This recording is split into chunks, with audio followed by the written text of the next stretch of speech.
Hey lifers, Dustin here, and on this Saturday where we are just I repeat, 7 Saturdays away from the kickoff of the 2017 college football season for all teams, 6 from the week 0 games, so there is college football in 6 weeks, but 7 until there's college football for everybody. I decided that since the season is just crawling inch by inch by inch towards the kickoff, that I would look at something else that has broken my heart before, and that is all of the times my college football teams have let me down. Today I want to take a look at my top 10 college football heartbreaks. I did not mean to make a top 10 list. I literally just wrote down the times that the teams that I love hurt me the most by losing, and it just came out to 10. It wasn't planned. That's just the way it was. Now, just in case you did not know, I grew up a Clemson fan and a Philadelphia Eagles fan. Times were rough in the 90s. I grew up a Clemson Tigers fan, and I graduated from the University of Alabama, which I love very dearly. So this list is going to center around those teams. I am incredibly excited and anticipating all of y'all's biggest heartbreaks down in the comment section. I have a bunch of frequent commenters who constantly tell me the teams they like, so I could probably guess some of theirs, but in any case, let me know yours down below. Now, as I do this list, I'm going to start off with my smallest heartbreak and kind of work my way up until the ones that have hurt me the most. So, it hurt so bad I couldn't even say it. So, the biggest heartbreak is going to be the one at the end, so make sure to stay tuned for that. So, as I made this list, I realized that there's actually 2 tiers. There's the, ones that hurt me, and the ones that I remember, and then there's the ones that, ruined my, off season, or ruined the next couple of games for me, and in some cases, even the teams that I follow.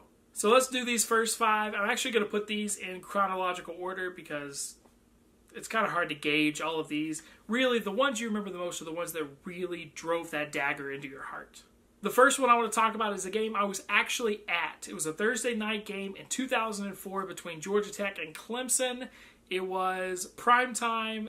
Yeah, it's probably the game you remember most for this, which is the crying Clemson fan being upset in the stands.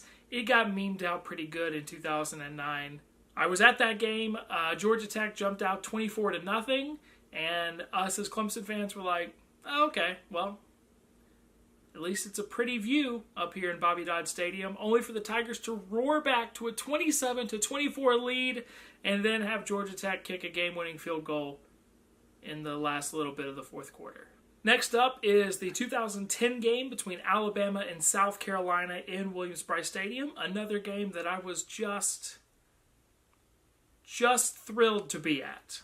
Now, this one is a complicated one for me because I grew up a Clemson fan, and I was going to Alabama at the time. I was a junior, and we were the number 1 team in the nation on a 22-game winning streak. I said 22-game winning streak a second ago, and I made that number up. I have no idea what it was. I'm pretty sure it was like 16 or something at the time. It was not 22. I'm a liar. We had won the national championship the year before. We were going into South Carolina, arguably my biggest rival personally. To make a long story short, I had an absolute miserable time. I thoroughly hated every second that I was there. The fans treated us all like crap, even though we're not a rival. This is not the Clemson game. This is not a Georgia game. This is Alabama.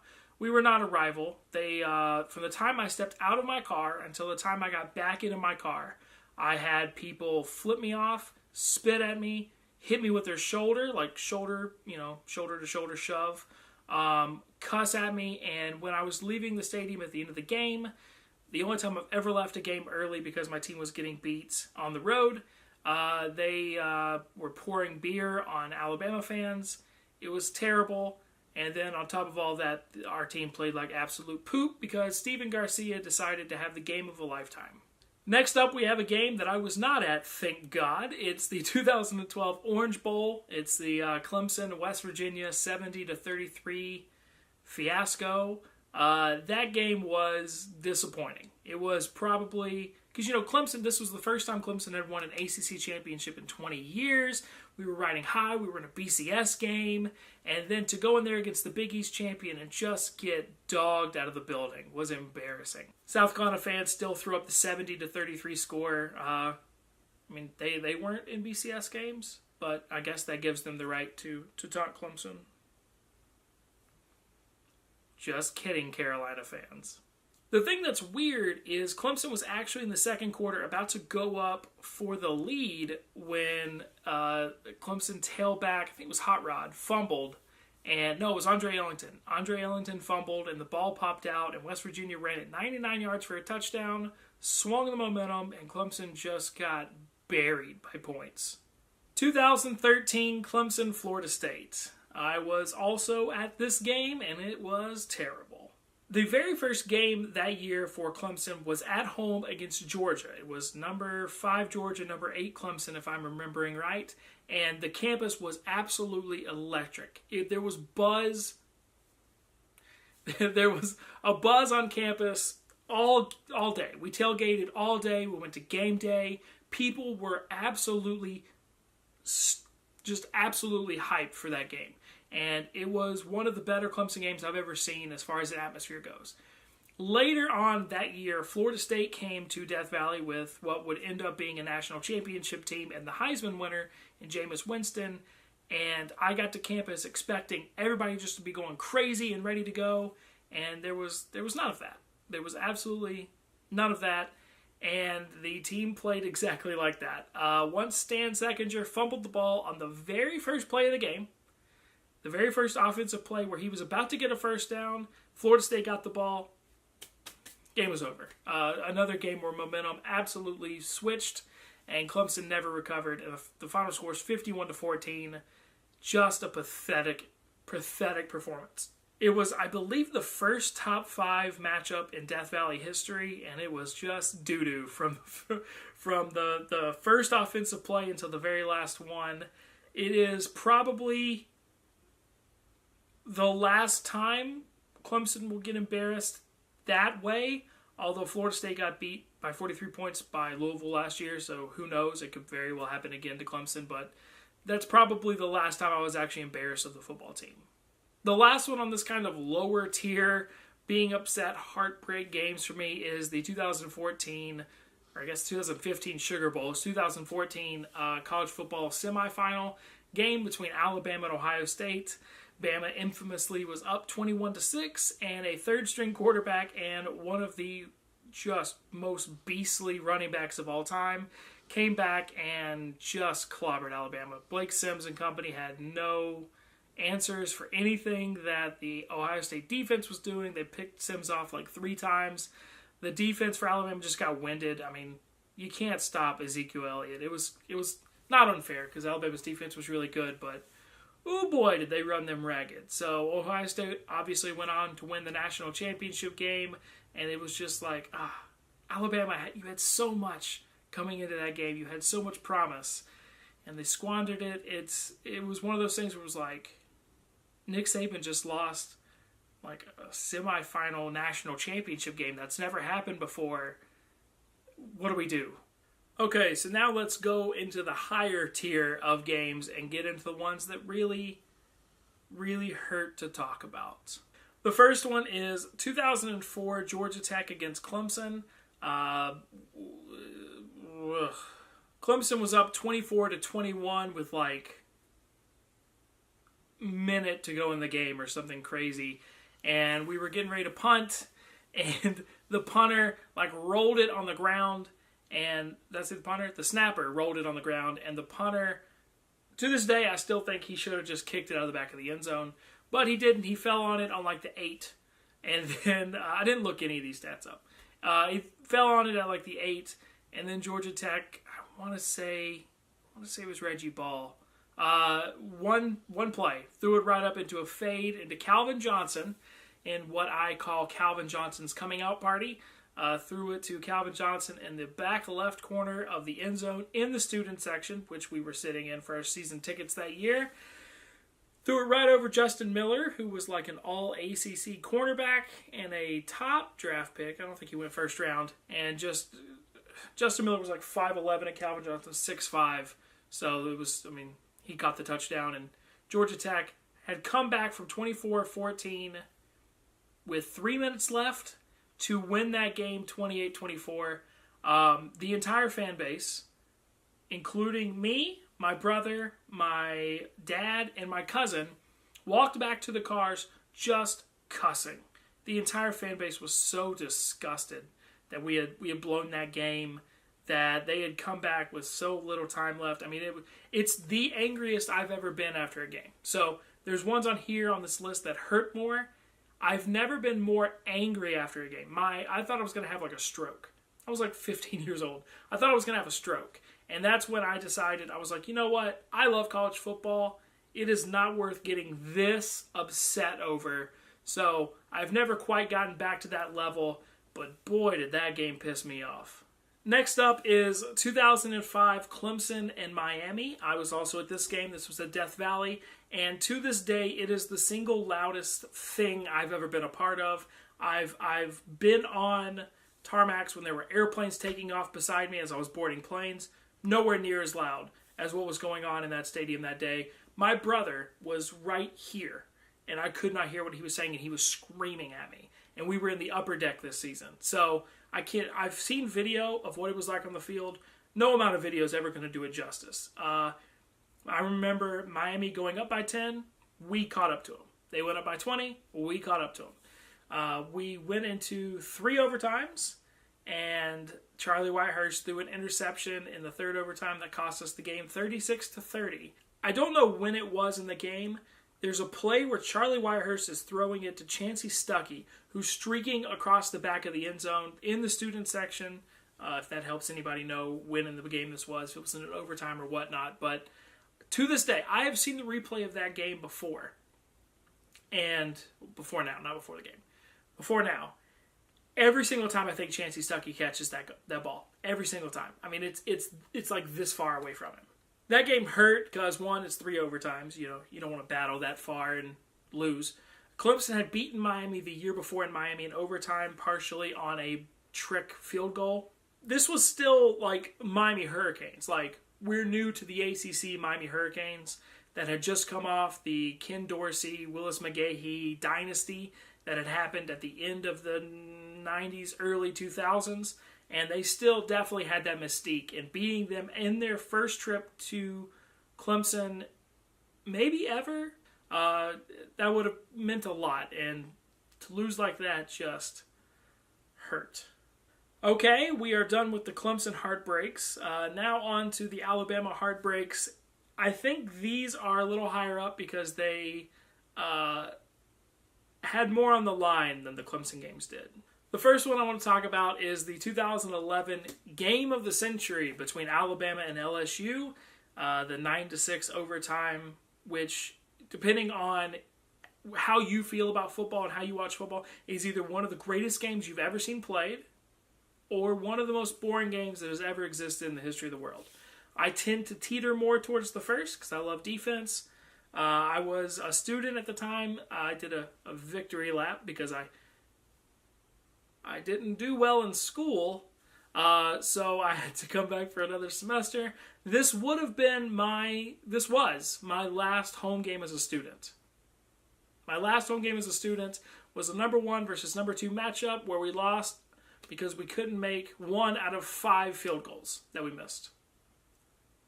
I think it was 5 field goals. I knew Alabama was the better team. No doubt in my mind, Alabama was the better team on that field. I still am not sure that Eric Reed made that interception at the 1-yard line. I still feel like if it's a tie, it goes to the offense. But that's just the Bama in me. It's the Gump in me. That hurt. I remember walking, me and a bunch of my friends had all these, we were going to go to a bar downtown, and we had all these plans. We all bailed.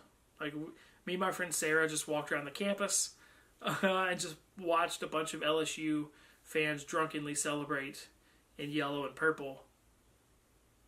Sad times. Now, we didn't know at the time we would beat them for the national championship game. To us, we were eliminated, and that was that.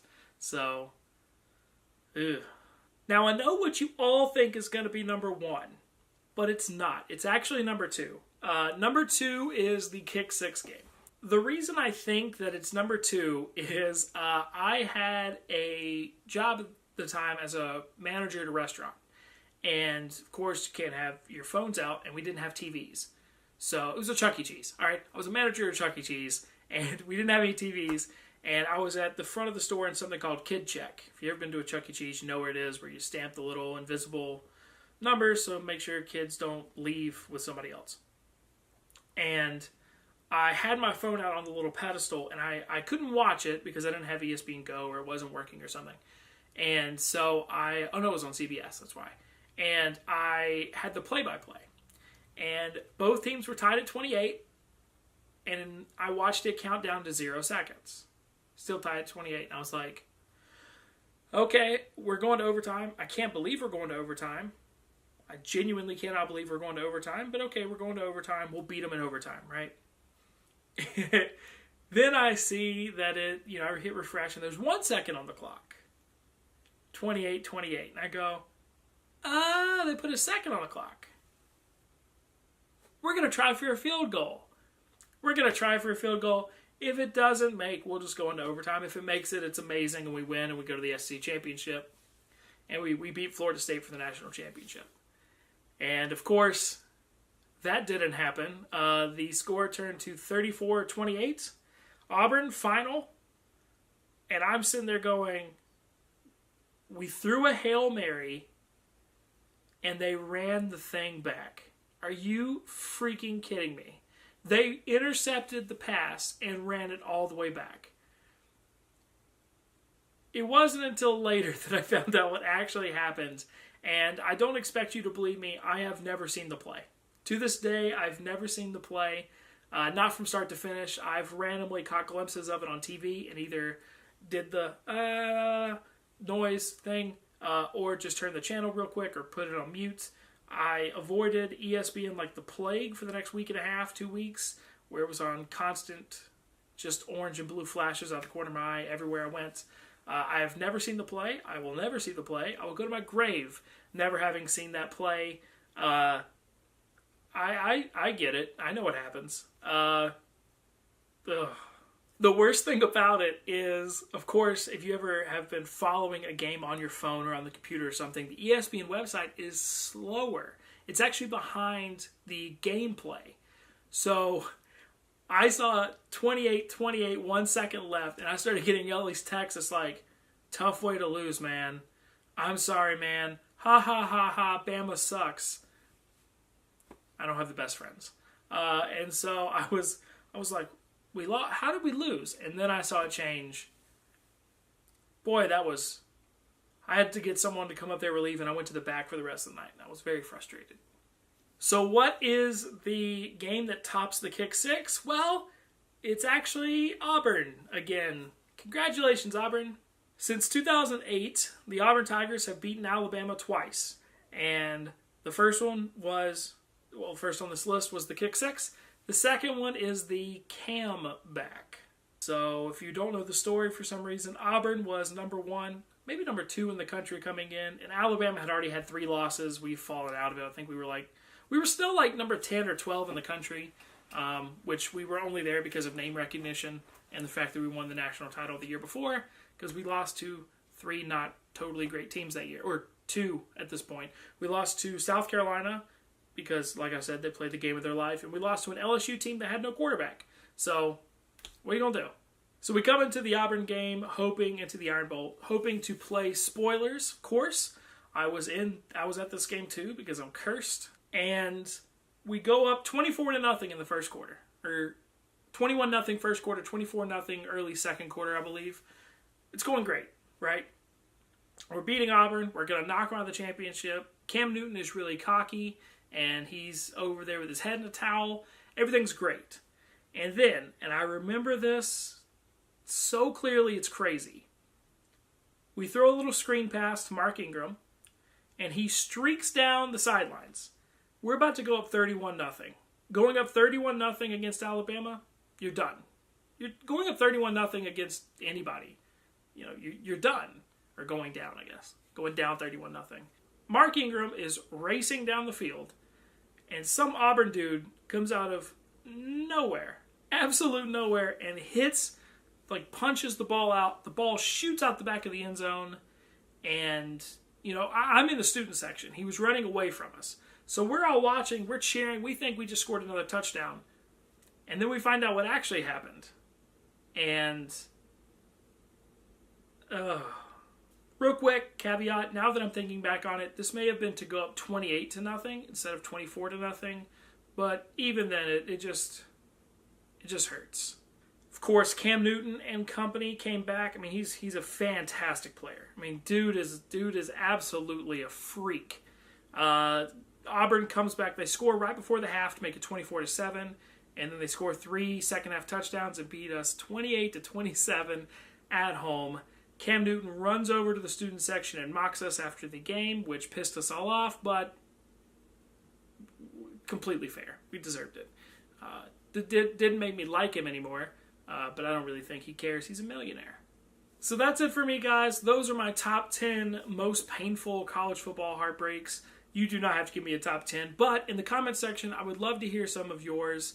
We can kind of commiserate together. And remember, we're only 7 Saturdays away from everybody enjoying college football, 6 away from the week 0 games, which, whatever, but 7 weeks away from everybody. So we're almost there. In the meantime, let's talk about all the things that hurt our feelings down in the comment section. Thank y'all so much for watching. I hope you enjoyed this video. If you did, make sure to give it a big thumbs up. Click the circle right there in order to subscribe, or watch any of the videos over there to the right that YouTube has suggested for you. Thank you so much for watching, and as always, until next time. Hey lifers, Dustin here, and on this Saturday where we are just 7, I repeat, 7 Saturdays away from the kickoff of the 2017 college football season for all teams, 6 from the week 0 games. So there is college football in 6 weeks, but 7 until there's college football for everybody. I decided that since the season is just crawling inch by inch by inch towards the kickoff, that I would look at something else that has broken my heart before, and that is all of the times my college football teams have let me down.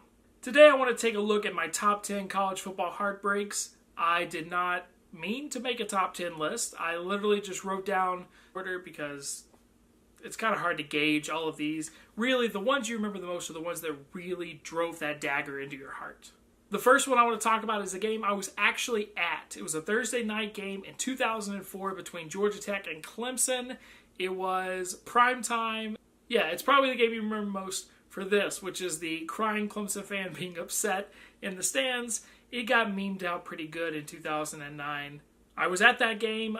Georgia Tech jumped out 24-0, and us as Clemson fans were like, oh, okay, well, at least it's a pretty view up here in Bobby Dodd Stadium, only for the Tigers to roar back to a 27-24 lead and then have Georgia Tech kick a game-winning field goal in the last little bit of the fourth quarter. Next up is the 2010 game between Alabama and South Carolina in Williams-Brice Stadium, another game that I was just thrilled to be at. Now, this one is a complicated one for me because I grew up a Clemson fan, and I was going to Alabama at the time. I was a junior, and we were the #1 team in the nation on like a 22-game winning streak. I said 22-game winning streak a second ago, and I made that number up. I have no idea what it was. I'm pretty sure it was like 16 or something. But in any case, let me know yours down below. Now, as I do this list, I'm going to start off with my smallest heartbreak and kind of work my way up until the ones that have hurt me the most. So, it hurt so bad I couldn't even say it. So, the biggest heartbreak is going to be the one at the end, so make sure to stay tuned for that. So, as I made this list, I realized that there's actually 2 tiers. There's the, ones that hurt me and the ones that I remember, and then there's the ones that, ruined my, off-season, or ruined the next couple of games for me, and in some cases, even the teams that I follow. So let's do these first 5. I'm actually going to put these in chronological order. The times that the teams that I love hurt me the most by losing, and it just came out to 10. It wasn't planned. That's just the way it was. Now, just in case you did not know, I grew up a Clemson fan and a Philadelphia Eagles fan. Times were rough in the 90s. I grew up a Clemson Tigers fan, and I graduated from the University of Alabama, which I love very dearly. So this list is going to center around those teams. I am incredibly excited and anticipating all of y'all's biggest heartbreaks down in the comment section. I have a bunch of frequent commenters who constantly tell me the teams they like, so I could probably guess some of theirs.